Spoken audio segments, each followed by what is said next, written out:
This chapter is the second half of the prosecution speech. Remember from the previous chapter that the narrator wants us to know that the prosecutor believes every word of what he says, that Dmitri is guilty, and he also believes something even more important, that Dmitri's guilt is everyone's guilt, and so Dmitri is symbolic of the entire country of Russia. And so as we see the second half of the speech, we need to remember that he's passionate and he's sincere, and this is his swan song. That's what we learned in the previous chapter. The narrator pokes fun at him a little bit, saying that his rhetorical style is just to go in chronological or historical order, and that is to limit himself rhetorically so that he can just focus on his speaking. He goes back and remembers that Grushenka had a first lover that Dmitri never paid any mind to, and then all of it because Dmitri is just a man who lives by emotions, lives in the moment, but then he is brought face to face with the fact that he actually is a threat. And not only does he need to worry about his father, he needs to worry about her former lover, and that makes Dmitri sad. And then after he's murdered his father, he's sad because he's murdered him for nothing, and now he is going to lose his lover, and he's murdered his father really for no reason. So what's left? Well, the only thing left in a situation like that is to commit suicide, but Dmitri is going to do it in the most grand way, public way possible.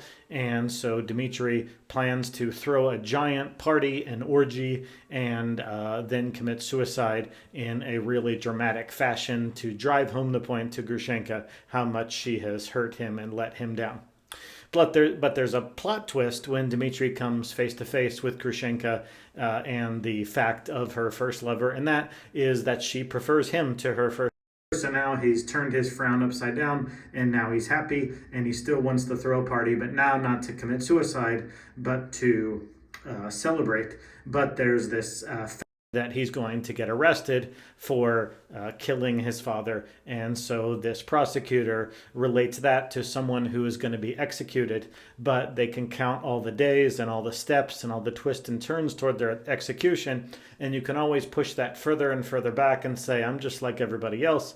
And that's what he compares Dmitri here to. He can still go through with his love of Grushenka or his encounter with Grushenka because he's not going to get arrested this moment, and so he pushes the reality of what's coming further off into the future. In the meantime, he only had time to hide half of the money, and he did that somewhere. We haven't discovered it yet, but surely we will find the money hidden somewhere. He didn't really plan that out well enough, but sooner or later we'll find the 1,500 rubles that are still unaccounted for because of the robbery and murder of Fyodor Pavlovich. So Dmitri then pipes up at this retelling and says, no, in fact, I did want to kill my father, but I didn't kill my father. Well, that's interpreted by the prosecutor to say, that's just, or the narrator, to say, well, that's just a clever way of saying, look how honest I am. Dmitri tries to be playing chess while the prosecutor is playing checkers, but it's not going to work. Just saying you murder your father to make yourself appear honest, that's not going to cut it. That's not going to help you get away with anything. Then when I asked him, did Smerdyakov do it, and he says no, he didn't do it. Again, that's just Dmitri trying to play chess while the rest of us are playing checkers.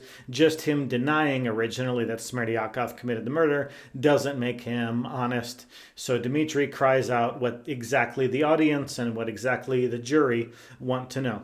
Who was it that killed my father? And the narrator cleverly says, well, that's why you're on trial, Dmitri, because we all believe that you did it.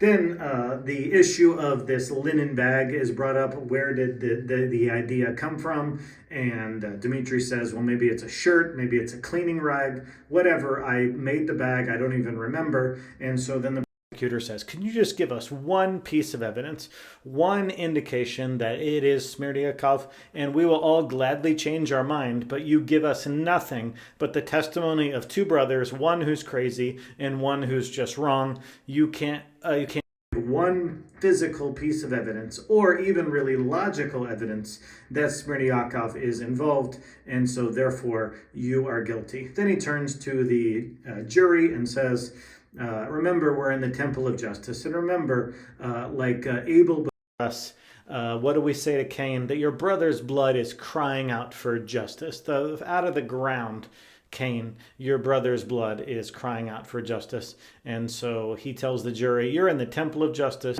and Fyodor Pavlovich's blood is crying out, please. And the reactions are varied. Oh, that was interesting. Oh, that was rhetorical. Oh, he said that because of that. And there's differing reactions to the speech in the town. But almost no one seems to have Dmitri's guilt or innocence, but rather just the rhetorical flourishes or the logical part of the speech. And so different reactions from the town, from the prosecution, and soon rather than later, we'll hear the defense of Dmitri Pavlovich.